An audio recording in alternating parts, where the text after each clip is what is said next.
मैं अपने जीवन में जुड़े नए अध्याय की समीक्षा कर रही थी, जिसे प्रत्यक्ष रूप देने के लिए मैं दिल्ली से मुंबई की यात्रा कर रही थी और इसी नए अध्याय के बारे में सोचकर अत्यधिक रोमांचित हो रही थी। दूसरी ओर जीवन की दुखद यादें मेरे दिमाग में तांडव करने लगी थी। उफ! मुझे अपने पिता का अहंकारी रौद्र रूप याद आने लगा। स्त्री के किसी भी रूप के लिए उनके मन में सम्मान नहीं था। मुझे पढ़ा-लिखाया लेकिन अपने दिमाग का इस्तेमाल कभी नहीं करने दिया। पढ़ाई के अलावा किसी भी एक्टिविटी में मुझे हिस्सा लेने की सख्त मनाही थी। घड़ी की सुई की तरह कॉलेज से घर और घर से कॉलेज जाने की ही इजाज़त थी। मेरे जीवन के चलते मेरा मन कई बार कहता कि क्या पैदा करने से बच्चे अपने माता-पिता की संपत्ति बन जाते हैं, कि जैसे चाह वैसे उनके साथ व्यवहार करने का उन्हें अधिकार मिल जाता है। लेकिन उनके सामने बोलने की कभी हिम्मत नहीं हुई। माँ भी पति की परंपरा का पालन करते हुए सहमत न होते हुए भी उनकी हाँ में ही हाँ मिलाती थी।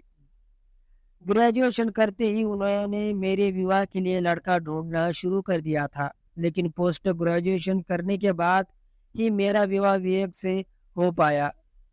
मेरी इच्छा या अनिच्छा का तो सवाल ही नहीं उठता था। गाय की तरह एक खूंटे से खोलकर मुझे दूसरे के खूंटे से बांध दिया गया था।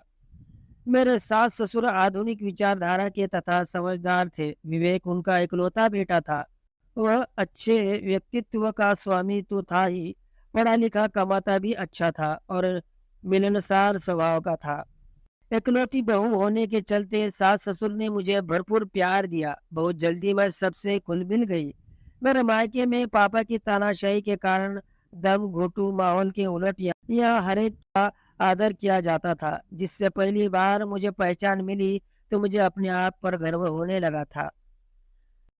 विवाह के बाद कई बार पापा का पग फेरे की रस्म के लिए मेरे ससुर के पास मुझे बुलाने के लिए फ़ोन आया, लेकिन मेरे अंदर मायके जाने की कोई उत्सुकता न देखकर उन्होंने कोई न कोई बहाना बनाकर उनको टाल दिया। उनके इस तरह के व्यवहार से पापा के बहुत ठेस पहुंची। सहसा एक दिन वे खुद ही मुझे लेने पहुंच गए और मेरे ससुर से नाराजगी जताते हुए बोले, मैंने बेटी का विवाह किया है, उसको बेचा नहीं है। क्या मुझे अपनी बेटी को बुलाने का हक नहीं है? अरे नहीं समधी साहब, अभी शादी हुई है, दोनों बच्चे आपस में एक दूसरे को समझ ले, ये भी तो जरूरी है। अब हमारा जमाना तो है नहीं।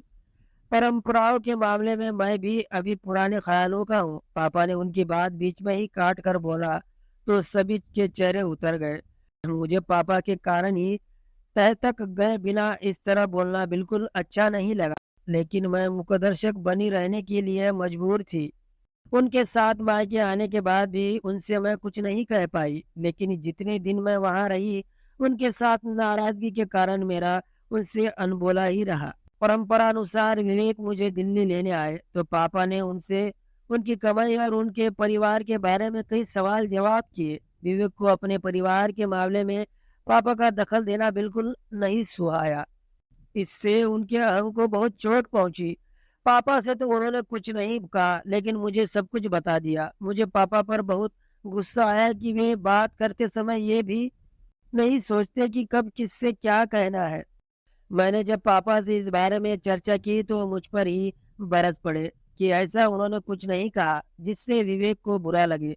बात बहुत छोटी सी थी, लेकिन इस घटना के बाद दोनों परिवारों के अहंग टकराने लगे।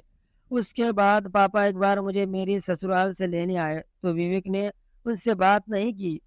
पापा को बहुत अपमान महसूस हुआ। जब ससुराल लौटने का वक्त आया तो विवेक ने फोन पर मुझे से कहा कि या तो मैं अकेली जाऊं या वरना पापा ही छोड़ने आए। पापा ने साफ मना कर दिया कि वे छोड़ने नहीं आ जाएंगे।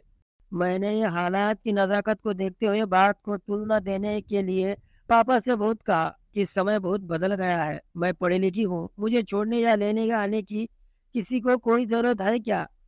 मुझे अकेले जाने दो। माँ ने भी उन्हें समझाया कि उनका इस तरह अपनी बात पर अड़ना रिश्ते के लिए नुकसानदेह होगा, लेकिन वे ठस से मस नहीं हुए। मेरे ज्यादा जिद करने पर वे अपनी इज्जत की दुहाई देते हुए बोले कि वे मेरे मान सम्मान की बिल्कुल भी चिंता नहीं है। मैं अपने पति को भी जानती थी कि जो वे सोच लेते हैं करके छोड़ते हैं। न विवेक लेने आए न मैं गई। कई बार फोन से बात करने की कोशिश की, लेकिन उन्होंने बात नहीं की। पापा के अहंकार के कारण मेरा जीवन त्रिशूल बनकर रह गया। इन हालात को न सह सकने के कारण माँ अस्वाद में चली गई और अचानक एक दिन उनकी हृदयाघात से मृत्यु हो गई। इस दुखद घटना के बारे में भी पापा ने मेरे ससुराल वालों को सूचित नहीं किया, तो मेरा मन उनके लिए वितृष्णा से भर उठा। इन सारी परिस्थितियों के जिम्मेदार मेरे पापा ही तो थे।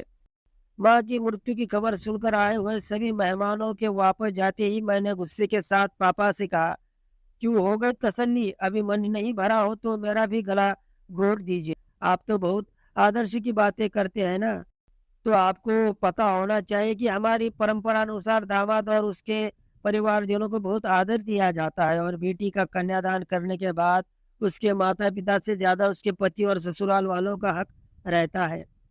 जिस घर में बेटी की डोली जाती है उसी घर से अर्थी भी उठती है। आपने अपने ईगो के कारण बेटी का ससुराल से रिश्ता तुड़वा कर कौन सा आदर्श निभाया है? मेरी सोच से तो परे की बात है, लेकिन मैं अब इन बंधनों से मुक्त होकर दिखाऊंगी। मेरा विवाह हो चुका है, इसलिए मेरी ससुराल ये अब मेरा घर है। मैं जा रही हूँ अपने पति के पास। अब आप रहिए अपने अहंकार के साथ इस घर में। अकेले अब मैं यहाँ कभी नहीं आऊंगी पापा। इतना कहकर पापा की प्रतिक्रिया देखे बिना ही मैं घर से निकल आई और मेरे कदम बढ़े चले उस ओर जहाँ मेरा ठोर था और वही थी मेरी आखिरी मंजिल। दोस्तों, उम्मीद है आपको ये छोटी सी कहानी पसंद आई होगी। दोस्तों, अगर ये कहानी आपको पसंद आए तो प्लीज इस वीडियो को लाइक और चैनल को सब्सक्राइब जरूर करें। दोस्तों, ये कहानी पूरी तरह से ही काल्पनिक है। ये कहानी सिर्फ आपके मनोरंजन के लिए बनाई गई है। धन्यवाद।